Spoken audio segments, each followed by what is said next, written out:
Selamat datang di Bijak News Kamis 23 Oktober 2025 bersama saya Elis.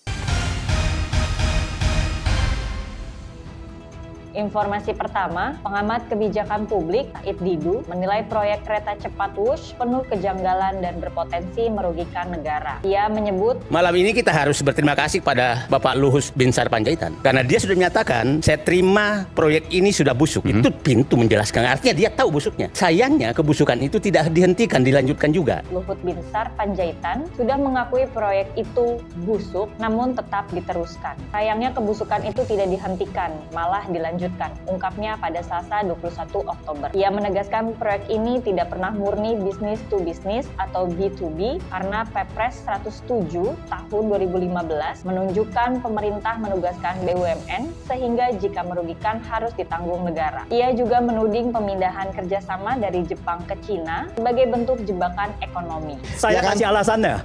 Alasannya mereka apa? Alasannya karena Jepang minta jaminan, China tidak minta jaminan dari APBN. Saya menambahkan itu. Jadi pada waktu itu saya menambahkan dari Pak Antoni.